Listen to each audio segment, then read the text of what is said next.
lads, and welcome back to another Stogie lads podcast.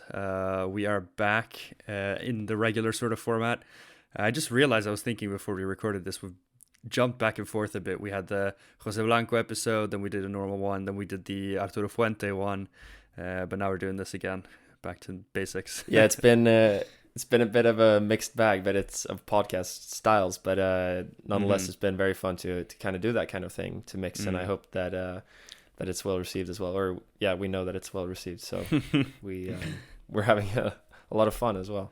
For sure, yeah. Thank you guys so much for the response on the Fuente one. I wanted to say now, I didn't think about this before, but that format, because we didn't mention it during the episode, but that format is something we want to continue doing, and hopefully we will. It's definitely not going to be regularly scheduled, even much less so than this podcast already is, because it's just kind of hard to do deep dives on cigar brands. There's not a lot of literature or just bibliography in general on brands, so we have to really dig a lot, and it took a lot. Like we said it a few times before releasing it, but it actually did take so much time that we would get burnt out pretty fast if we did that for every episode. So we'll do it as when we feel inspired and when we feel like we've found a brand or a person or whatever it could be that there's enough info on. So I just wanted to mention that quickly.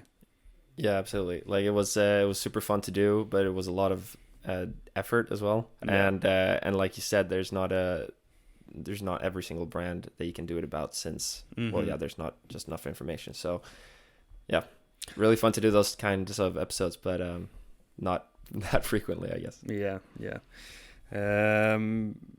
I guess we don't really have any news. There's stuff we're working on behind the scenes that's extremely exciting. We can look back to this podcast maybe in the future, and we're both smiling a lot. There's something that we're working on, and we won't say much more than that now because it's very early days, but just a tiny hint there.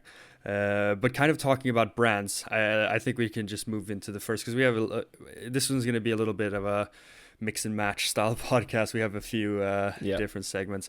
We're right now, as we're recording this, it's still going on, the sort of brand battle of the brands, I think I named it.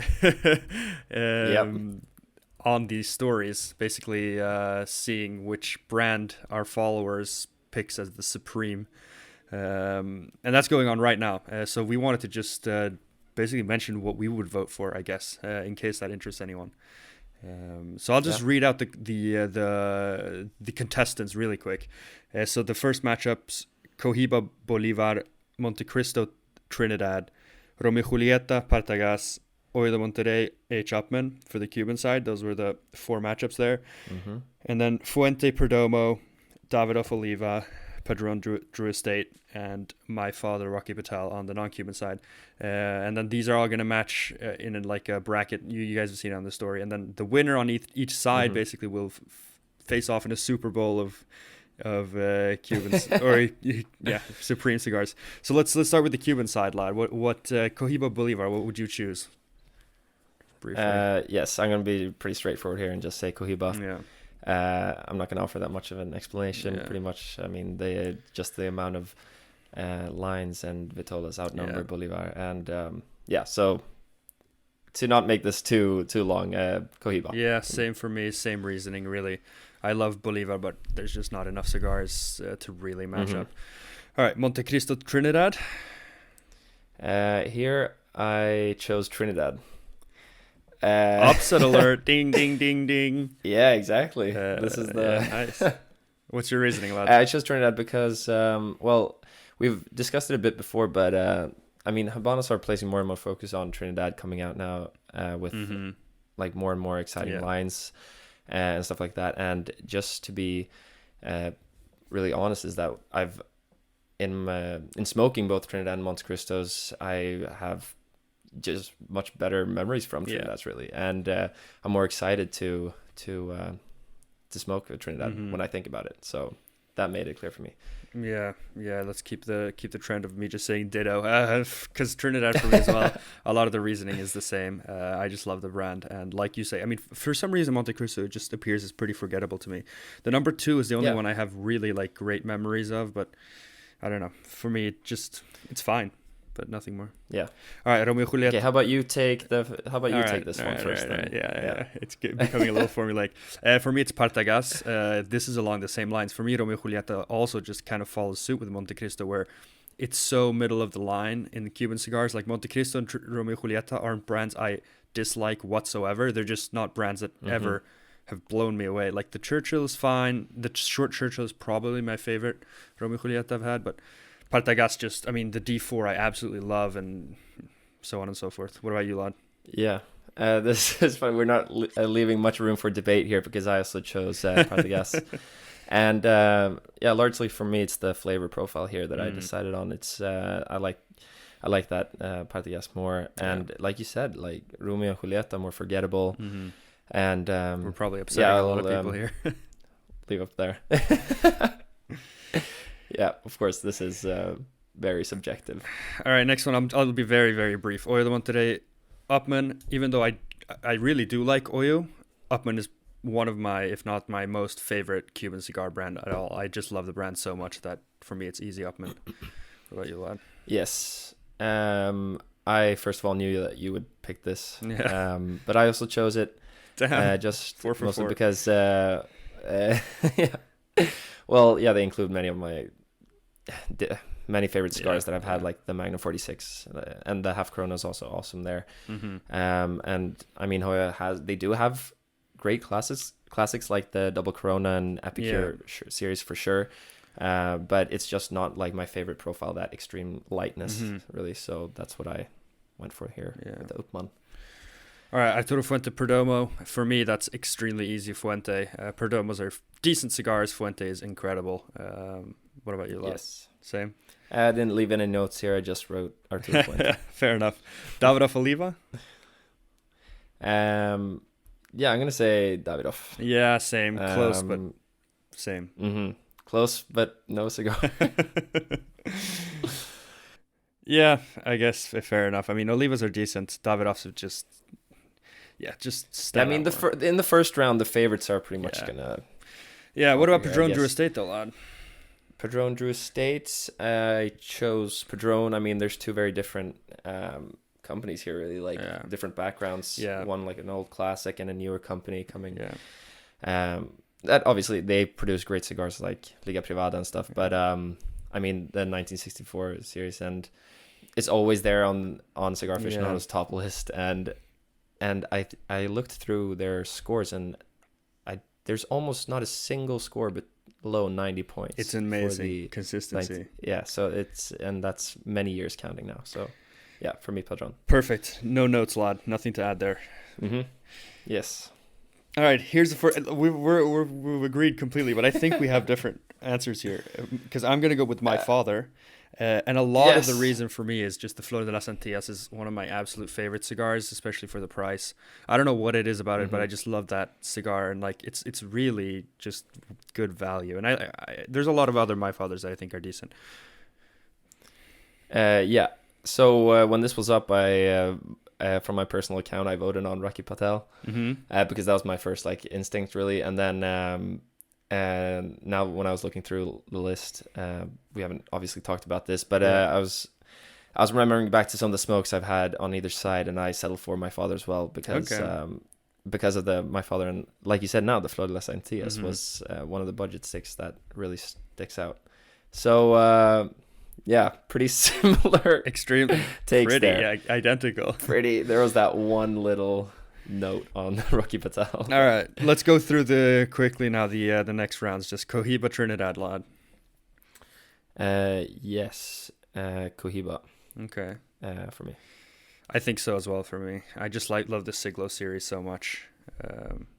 It's just more of an expensive brand, I guess. We're probably similar reasoning. Partagas Upman. What do you think, lad? Partagas for me here. Okay, Upman for me. Go ahead. Yeah. Why? Yeah, I just want to say, Partagas was actually one of the first cigars that we smoked kind of repetitively, or at least for me, with the Aristocrats, right? That you bought a box of, and it's actually always been kind of like a brand that entices me in different ways. Like there's many Vitolas, many nice lines. The D series, which is like one of my favorite Vitolas, or my favorite Vitola is Robusto. So I mean, having that iconic D4, D number 4 is, what set it apart. Yeah, Upman doesn't really have a Robusto. It's kind of funny. No, exactly. But yeah, no, I just love Upman so much. It's gonna be that one for me. All right, Fuente Davidoff. Yeah, Fuente Davidoff. Fuente Davidoff. Yes.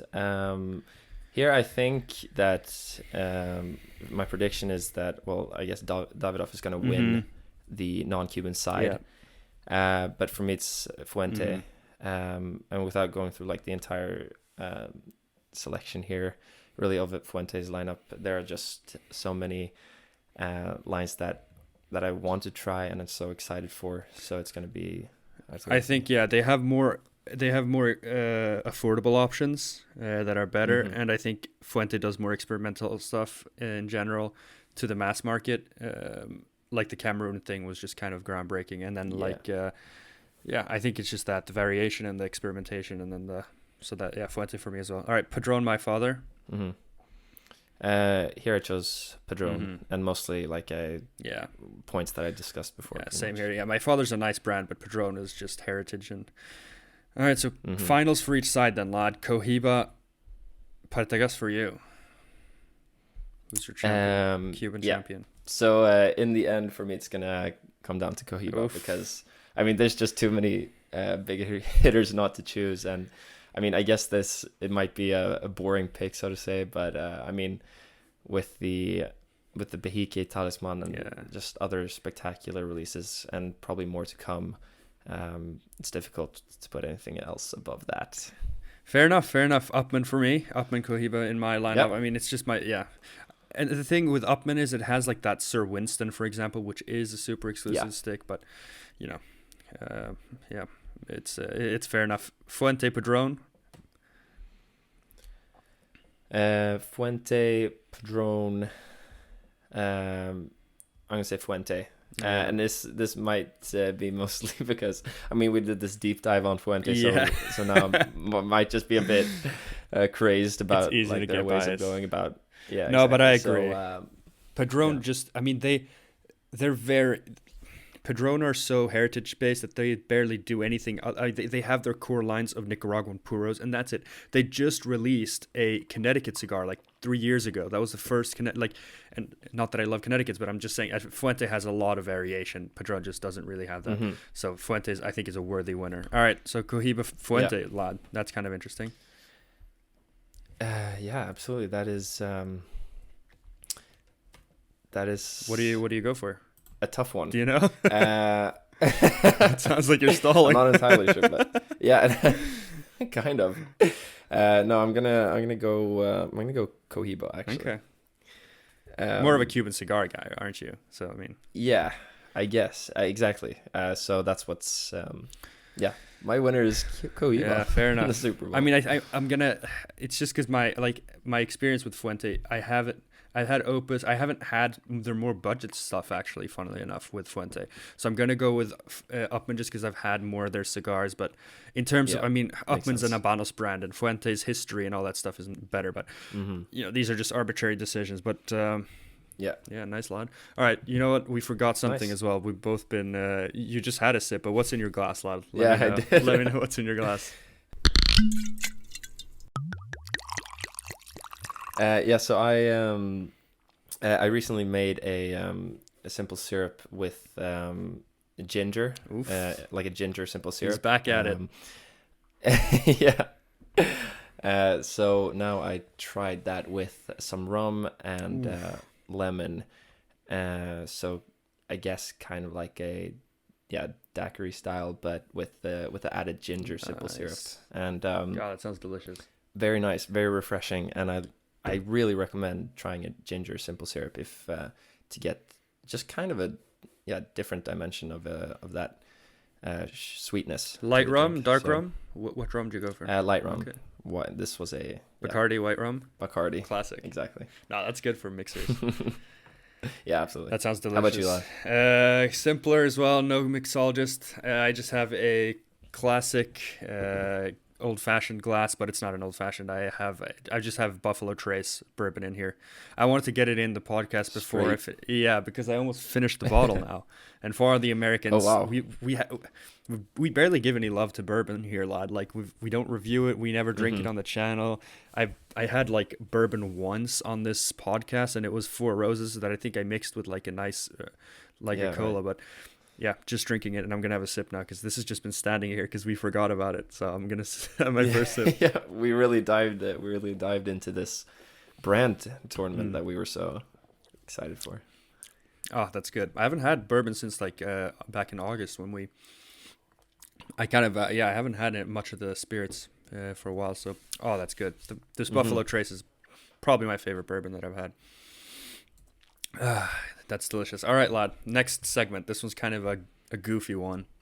But to give the backstory, if you guys remember back in the summer when we did that half-wheel notes or made-up notes, like game, whatever, where I basically gave Ruben some cigar notes and he guessed if I had made them up or if they were actually from Half-Wheel. And funnily enough, it turned out that a lot of the more ridiculous ones were actually from Half-Wheel. In our Discord group, which if you listen to the podcast and you're not in there, just send us a message and we'll get you in the group chat. But a guy called Alex, very active on the Discord, he basically said, for a podcast you guys should do a similar game, but with Privada Cigar Club. So Privada is kind of it's a cigar club that has monthly subscriptions, but they also sell a lot of small name independent cigar makers or like boutique brands. So for example, Edgar Julian Sued, he sells, like, a lot of his cigars are sold on there. And Privada, it's exploded in the cigar industry recently. So they do a lot of good stuff, especially to get smaller brands on the market. But to get to the actual point, what they do is the cigars that especially the ones that they send out for their monthly subscription, they have a little card, and they also publish this on the website. Basically, they give the basic notes of the cigar, as everyone does. This cigar will be whatever. But they also have pairing notes, and these are basically pairing suggestions. And these are not just, espresso, cappuccino, dark chocolate, or etc. They're far from that vibe. These are actually very extravagant, very much in line with Half-Wheel. I think Charlie Minato would be very proud of some of these notes. So they should do a collaboration. Yeah, they really should. So we're doing an encore, but with this twist on the game. So basically, Glad, I'm going to give you some pairings. Basically, some pairings that they suggested for various cigars, and then you can guess if I made them up or if they're from Privada. Okay, let's go. All right, so we'll start out. For this first cigar, he recommended for you to smoke the cigar, and while you smoke it, eat anything Christmas flavored. Which I don't know. In my seasoning cupboard, I don't have Christmas seasoning, but yeah. I don't know. This is this feels too random, so I'm guessing it's not you that's made this up. This is Privada. Yeah, correct. That was a pairing note. I didn't write down the names of the cigars. They're so obscure. It's not. No one's gonna recognize them probably. So yeah, it's not relevant. Yeah. But yeah, basically eat anything Christmas flavored. That's pretty interesting. I don't really know what that means. I thought I just kind of, not that I cringed, but like, what is? Yeah. What is that? I don't know what to define that as really, because I mean the first thing I thought of was like gingerbread cookies. I guess, yeah. But then I started thinking about the Swedish Christmas table where you have the ham and and that's also that's also Christmas flavors to me. So it's I don't know. It's a wide spectrum. All right, next one. To improve the aroma of this cigar, cut some fresh sandalwood with a saw.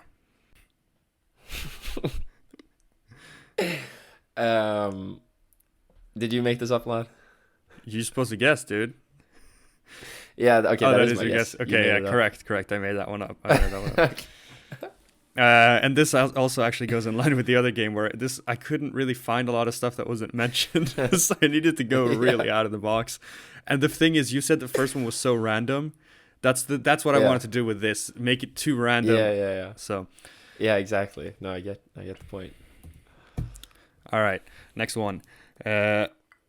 Eat a Snickers, but 1 hour before smoking, precisely.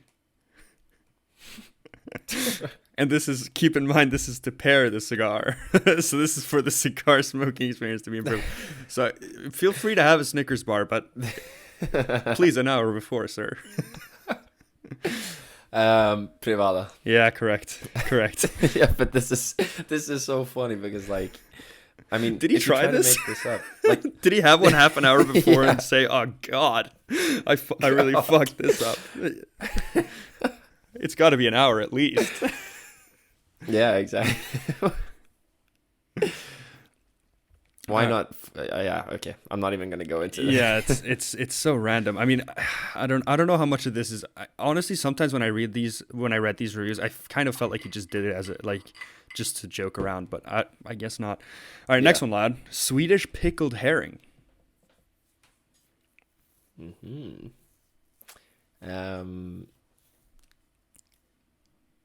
I'm gonna guess you. Yeah, correct, lad. I wanted to add the word Swedish to make it throw off, like to maybe. Yeah. All right, next one. With this cigar, you want to eat a trio of foods with this cigar, consisting of brie cheese, pork, and a vanilla sundae. No specification on the pork. Just straight pork, lad. It can be raw if you want.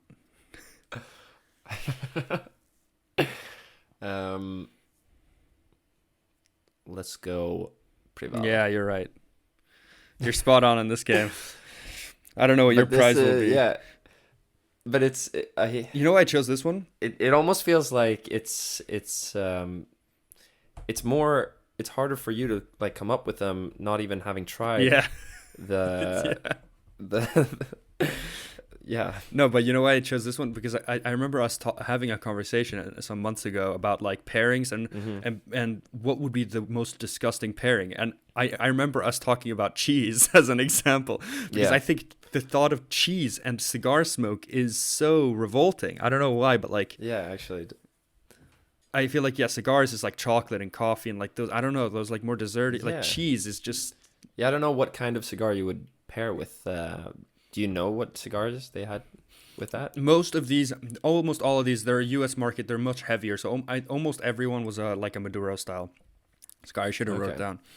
Yeah, but that's really strange. And I mean, with those kind of dark roasty chocolate flavors with the cheese. I feel like the cheese would be overpowered. Maybe, I'm not sure. I haven't tried. All right, here's a duo instead. So for this next one, you want a duo. So if you thought cheese didn't sound good with the cigar, when you're smoking the cigar, enjoy some carrot cake. Not bad. But don't settle there. You need some sushi as well. You need sushi. You need a 10-piece. A 10-piece of salmon nigiri and a fucking Connecticut cigar. How's that for a night in? So this is Privada again? Yeah, correct. Yeah. Yeah. I mean, yeah. Like, I don't get they it. must have. How many pairings have they tried if they resort to carrot cake and sushi? Or maybe it's just that they smoke whatever they have. Like, if they had lunch and then they'll just smoke and they're like, oh, this is kind of... Yeah.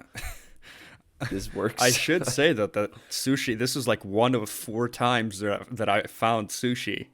It wasn't like they just, I mean, he clearly loves sushi and cigars. All right, next one. A warm glass of milk the night before smoking. I think you made this up. Correct. Based on the Snickers one. Yeah. but all right, yeah. I mean, they do like this. I wanted to catch you off guard. All right. Yeah. Okay, here's one, lad. Decide if this is too random and I came up with it or if they actually think this is a solid pairing. There's just 2 more here. A green apple 30 minutes before, but oh my God. No. Mm-hmm. Chill, dude, because it has to be sliced. Okay. It has to be sliced. It has to be a sliced green apple 30 minutes before. Then pair it with a pale ale. Oh, but be careful. It has to be sliced. Pair it with a pale ale, but be careful. What? Sip lightly, fucker. What do you think? Real or fake? Privada. Yeah, correct. I couldn't make this shit up. Have to be high out of my mind to make stuff like this up. Exactly. That's what I'm thinking here. Why would he say he literally wrote pair it with a pale ale, but be careful. I don't. Yeah. All right, there's one bonus one. The carrot might just bite back too much on that. Or the apple, sorry. All right, final bonus one, lad. I'm ready. Werther's. You made this up. Please. Privada Cigar Club, Werther's Originals. Oh yeah, he said it several times that as well. One I believe in, though. I mean, for sure. But yeah, we got to try. I mean, we've had a lot of. The inside joke here is that Ruben's a huge fan of Werther's, like a massive fan. Yeah, I mean, we've. It was kind of the love story that we had. It was like, you like Werther's? I like Werther's. It's kind of how the story. And the goes. cigars was secondary. The whole thing is Werther's originally. Werther's Originals. All right, well done, lad. You were 8 for 9. You've bested me yet again. I'm not. I think it did better on the first one. I'm not creative enough. No, I mean it's difficult to go against those high minds that have created that list. High minds. Yeah. But yeah, thank you for the game, lad. It's always fun to hear different unconventional pairings. Yeah, these are. They're always. They always catch me off guard when I'm researching them because I never think they could get that crazy. But yeah, lad, let's go to the next segment. You want to introduce it and kick it off, maybe? Yeah, absolutely. So the I guess segment that we're gonna talk about a bit more in depth today is our wishes for the cigar industry. I mean, when we're in this hobby, we're obviously affected a lot by how the industry is run, and there's certain things that we can't it can't alter much from our own individual perspectives, but there are some things that obviously we might not agree with, and trends and such. So I guess one of the first things we can open up with is that we're both kind of fans of smaller ring gauges. And well, the trend in recent years and decades has been the upscaling of larger and larger ring gauges. And personally, I'm not a fan of that, really. Like I mentioned previously, much rather enjoy a Robusto cigar or a... Yeah, pretty much Robusto is my favorite size. So the bigger cigars that we're seeing today is not really falling into my... Yeah, I completely agree. The trend, especially in the US, I mean, we've talked about this ad nauseum, but I mean, smaller ring gauges is something I definitely like to see. But I think the reason I brought this up again is I was actually surprised because when we were shopping through our friend Manny, who was in Miami a couple of months ago, we gave him a wish list of cigars we wanted brought from the US that we don't have here. And before making that list, I was fearing that it would be 50 plus almost everything. But I was actually surprised by seeing how the Corona Gorda, my favorite Vitola, has made such a renaissance. The Perla del Mar was available in that size. The El Guehuense was available in that size. Ilusione had that size. Warped had that size. I mean, almost every cigar that I wanted, I could get in that size. Which actually surprised me. But at the same time, we are still seeing the inflation in the general market because I know those Corona Gordas exist, and there's a lot of quote-unquote hipsters that like them, sort of, but in general, the trend is still... I mean, this week, actually, that made me think of it, Cohiba, the US Cohiba Blue, it was just announced a 7x70, which is nuts because that used to just be a joke cigar. And we haven't even been part of the community or whatever for a long time. But a few years ago, I remember when the Asylum was the only cigar brand, at least here in Sweden, but like one of the few ones that was available in 70 ring gauge plus. And now one of the most sold cigars in the US, the Cohiba Blue, It's nuts. Exactly. Yeah, that's crazy.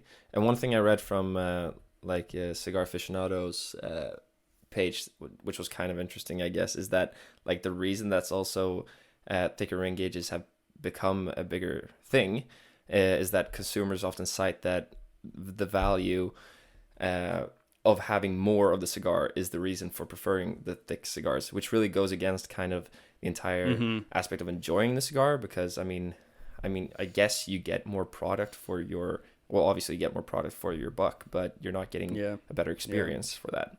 And so that's basically what they cited as one of the reasons for this developed increase. Yeah, I completely agree, lad. I completely agree. It's a bit counterintuitive with the whole enjoyment of the cigar thing. Something that's along those lines, and something that I know hinted at before, but this kind of opened my mind a little more, because it's more, and I'm gonna use the example that I know, but the Ilusione style blends with no ligero. And I like ligero, and not that I'm saying I'm an expert enough to know this, but I mean, ligero is obviously very heavy, flavorful leaf that burns slowly, but also is very, very heavy, both on the palate and nicotine-wise.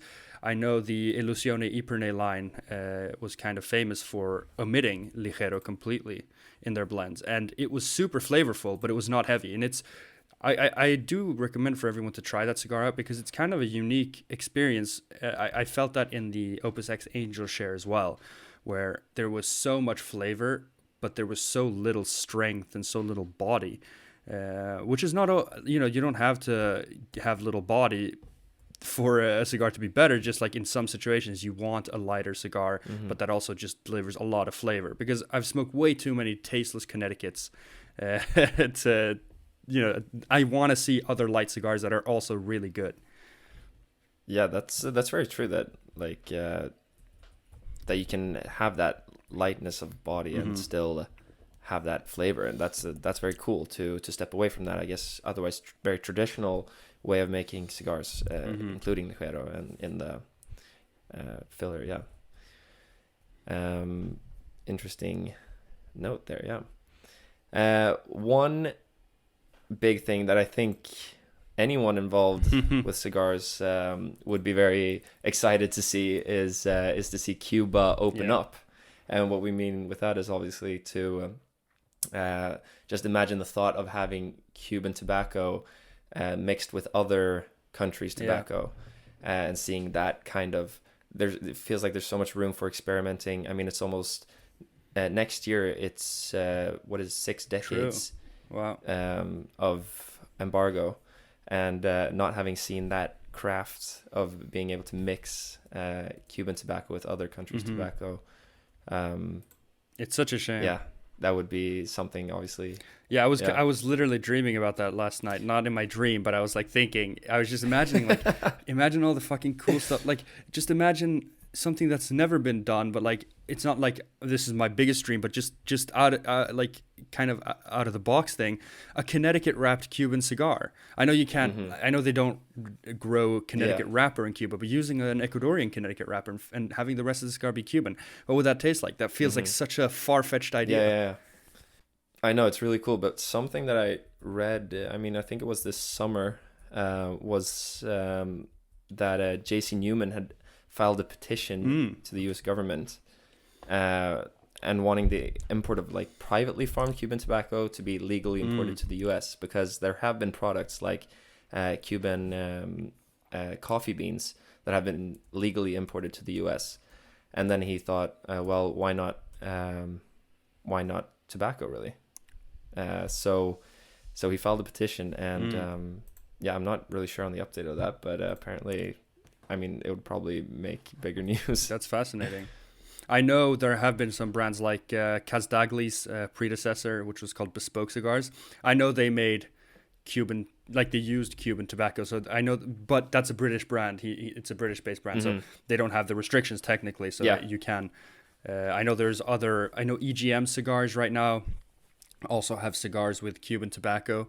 But they're not rolling with other stuff. It's just private label stuff. So it's Cuban puros that are rolled in Cuba with. So it's not really that different. But I don't know. I guess why don't they try? And yeah, I guess the problem is that it would just be a European market, so you don't really have it, and the European market already has their Cuban cigars. So yeah, we can dream. Yeah, exactly. But it would be so cool. And another aspect of this is, I mean, Cuba right now can't meet demand, but it's only because of how poorly run it is right now.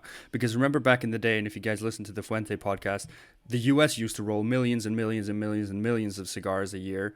Millions and millions and millions, as the Donald would say. I mean, they would roll so many, like a lot more Cuban cigars back in those days than they do now, but they could do it completely fine. I mean, basically, we're not going to get into politics and all that stuff, but like because of the way the Cuban government structure is, they're not really maximizing the use of their terroir. So there's a lot of regions. I know there's a region called Partido that Habanos do talk about every once in a while, and Remedios, but they don't use them at all. It's pretty much just Vuelta Abajo because it's the best. But then there's Vuelta Arriba as well. I know they use those for JLPs, but if you could actually go into Cuba and start maximizing, you could see other regions of Cuba as well start producing a lot more cigars. It would just be amazing to fulfill, the potential of that island as it used to be. So yeah. Do you want to go to another one, lad? The taxes or something? I thought that it was kind of yeah, exactly. And not either to get too political, like you said, but I mean, cigars are taxed and regulated, or cigars are regulated with cigarettes right now in many parts of the world. And I guess something I would like to see is lower taxes on cigars and being regulated separately from cigarettes.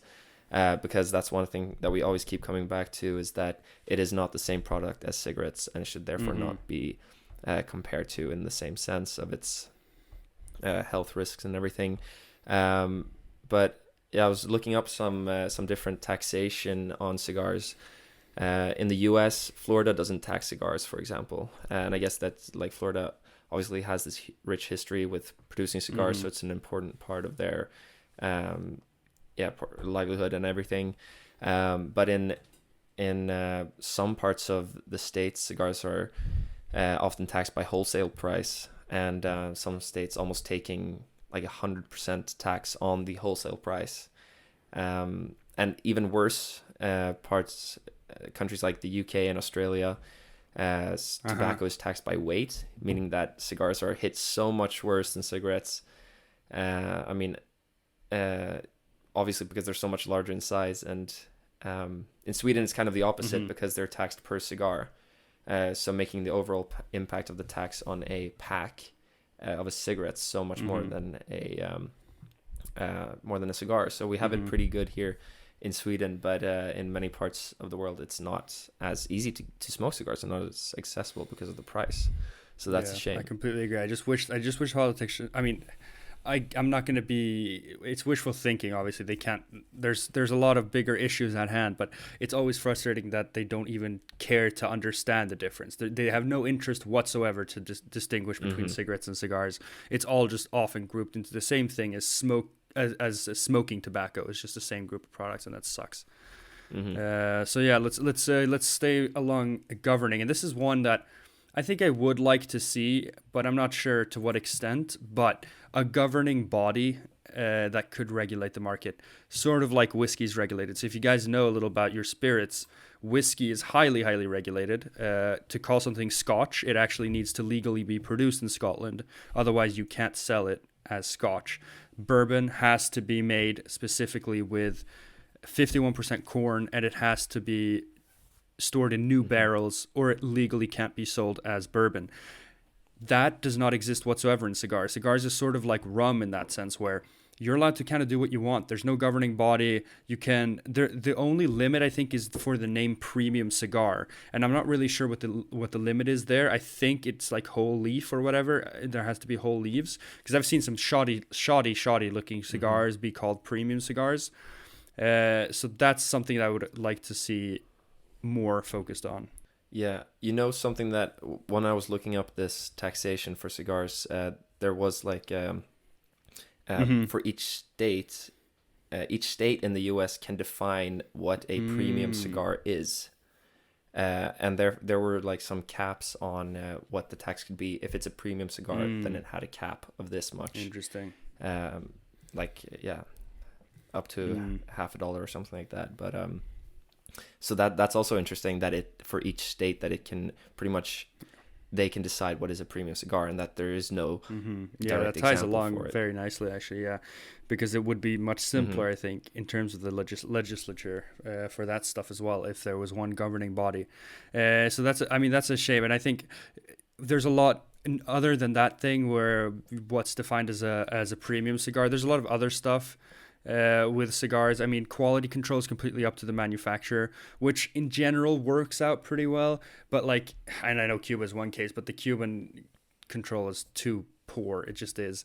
And I mean, some manufacturers don't need to really control anything at all, and they can make crap. And then Davidoff has their own extremely high level, and that's fine, I guess. But that's something that would be interesting to look at. But then there's also the sort of sketchier stuff where you don't necessarily need to specify or prove, what tobacco's in your cigar. That's kind of interesting. A lot of brands even say, unspecified or, not like hidden secret information or whatever. And I guess it can be, interesting and exciting or whatever, but like at the end of the day, it's a little bit weird for a company to allow to make cigars and roll cigars and not specify what the filler is whatsoever. So you don't really know what you're smoking. That's kind of crazy if you think about the spirits world, right? That's such a difference. Yeah, absolutely. And it was a nice comparison there with the rum. Yeah, but then there's just one, like, and then there's like, yeah. Sorry, I just wanted to say one last thing because there's even more sketchy stuff. There's stuff like, I mean, the painting of the Maduro leaves, and there's a lot of like internet threads where they discuss this, but and the whole Drew Estate thing, that they have so much smoke output, and apparently what they do is they basically mix water with stems of tobacco leaves and make this sort of like very combustible kind of oily tobacco thing that they dip their tobacco leaves in, and that's why they become so oily and combustible. I've seen a post where Steve Saka actually admits to this. Not that it's a bad thing. It's apparently pretty common practice, but that's just one of those things where there's no bar, like you can kind of do what you want, and some companies have historically painted Maduro leaves to make them look more dark and like in unison, and that's like kind of nuts that you're allowed to, because there's no real governing body. So yeah, that's what I wanted to say there, lad. Sorry for cutting you off. No, not at all. I didn't have anything important to say anyway. But yeah, to continue, we had one last point here on the list, and you wrote it down, lad. So I thought that why don't you go ahead and start it off? Right. Yeah, I just added this one last minute because I just thought, I mean, some scientific work to be done within the cigar industry, because we talk about this. There are so many gray zones. Aging, I know it might not be a science like when you come down to it, but I'm sure there's a lot of biological stuff that could be done on aging to see what constitutes good enough tobacco for aging, that kind of stuff. More scientific evidence behind blending would be super interesting. Plume, right? I know they've done the Friends of Habano study, and that's the most, most distinct study that we have, but they only tested like 9 cigars at the end of the day. It's not completely conclusive, obviously, because people are still talking about plume as if it's real. Get it proven once and for all. Like, just do it. Thousands of cigars. Just test thousands of cigars. Prove that it's all mold spores and get that over and done with. That would be so satisfying. Yeah, I'm definitely behind you on that one with plume. Just mainly so we can stop talking about it and just open that space up for other discussions. Really. Yeah, another point with the scientific work that ties in as well to cigars being regulated separately from cigarettes would be that if you could do scientific work and prove the different health aspects,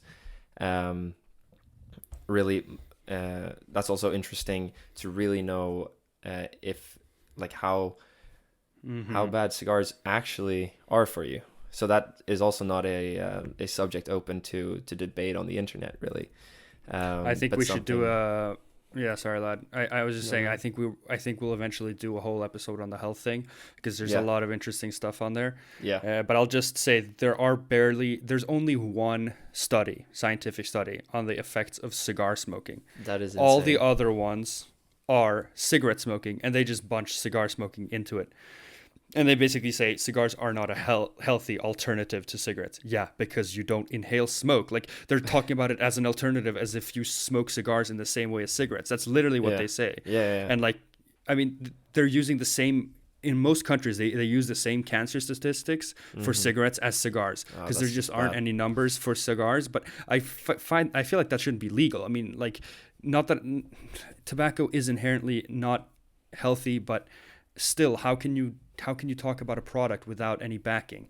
There's one study, and it's the FDA, the United States, Food and Drug. Yeah, Federal. So whatever it's called. No, they it's did Food one and Drug. study. Yeah, and that study basically concluded that if you smoke 1 to 2 cigars a day, the increased risk of cancer is 5%. If you smoke less than 1 or 2 a day, 0% increase. That's the only cigar study there. We'll talk about this in another episode because this is a huge topic. But if there was some more scientific evidence, like Ruben said, spot on, we could distinguish more between them. And I think scientists or government officials would be more interested in distinguishing between them as well, because there's no scientific data right now. Yeah. Absolutely. But yeah, I think the most interesting ones, though, because I just kind of touched on it, but I think there's a lot of subjectiveness in cigars, and with personal preference in terms of taste and all that stuff, that's very fair. But then there's all these other, and we talk about that, like, do you realize, lad, when we research like storing cigars and all this stuff, there's so much anecdotal evidence, like, should you mix non-Cubans and Cubans? Like, people when people give their responses, it's basically just anecdotal evidence. People are like, well, I've done that for 10 years and I didn't notice any differences. We don't really know anything about the storing of cigars in terms of scientific data. All the stuff like the plume, like what cigars age best and between what years, it's not really, there's no real data behind it. I was having a conversation with someone about on the YouTube comments, actually, I think, about the ammonia, and like, cigars, some sources say that cigars release ammonia all the time after rolling. Some say it's just there's no real evidence for anything, and it's kind of crazy how wild it is out there. Yeah, we're just fetching for stuff in the dark, I guess, really, like with I guess with what it has been, the evidence, or so to say, is just trial and error and seeing what's different. But it's such an alive product, like a natural product that keeps. Yeah, it's crazy just to think about how little we know, and how much and how much of our knowledge that is based upon other people's guesses, I guess, in a way. And and we've also like distributed like the stuff that we've learned. There's no real guarantee for us knowing that is 100% factual, and we're still talking about it. So that is a huge, very interesting. Yeah, it's very well said, Lad. Like, even just when we were talking, so many more examples came to my mind. Like the fact that Cuban cigars should be stored in slightly lower humidity. That's just it's all anecdotal evidence. What scientific data is there behind it? We need to get a big like what are they even called? Bio. What are the people? Not a physician. Yeah, I guess. Yeah, we need to get one of those people really hooked to cigars, so they like put their trade to cigars, because there would be so much interesting stuff to come from just some more research onto cigars. But we're just too niche of a product, because if you do whiskey, there's so much stuff. There's so much testing that's done, like the alcohol content of how long you can store an open bottle and how long you can store a closed bottle in the sun. Like, there's so much more stuff that's actually based off data. So I just wish that would transfer to cigars, but probably not a huge chance of that happening. No, probably not. Sadly. If we stay this niched. Yeah, we need to just spread the love of cigars, lads, and hopefully we'll survive. Our industry will survive. But that was our wish list, I guess, for the cigar industry. So Pretty interesting. If you guys have anything else, sorry, lad, for cutting you off again. But if you guys have anything else that we missed, there's probably a lot of other interesting ones. Just as always, comment on the video if you're watching on YouTube or DM us or whatever. We'll always wanna hear other thoughts. What were you gonna say, lad? Yeah, and it's gonna be really interesting. I just wanted to recap back to the brand bracket tournament thing. It's gonna be really interesting to see the results of that. Yeah. I'm just gonna put my prediction out that I think Huyaba's gonna win it all. Yep. Oh wow, lad! You really put it all on the line with that guess. I think you're right. Yeah, and it was also. It's always really just fun to think about like the cigar industry, because it is it's really fascinating how it's driven, like by also with Cuba's involvement in the way they do cigars, and then all the regulations going into it. I mean, there's so much really to think about. We could go on forever, lad. I could have dived in there as well. God damn, there's so much to talk about, but we have some more. We have a lot more episodes to come, hopefully, of this podcast. Hopefully we don't drop dead. Absolutely. Let's leave it at that for this time then. Yeah, it sounds it's a good way to drop off and leave you guys on a cliffhanger, so to give you a reason to keep listening for the next ones. But yeah, guys, thank you so much for listening to this. Like I said in the beginning, a mix and match episode. We had a lot of things we wanted to talk about, so we did. Yep. So yeah, thank you guys so much for listening. Yeah, cheers, guys. Cheers.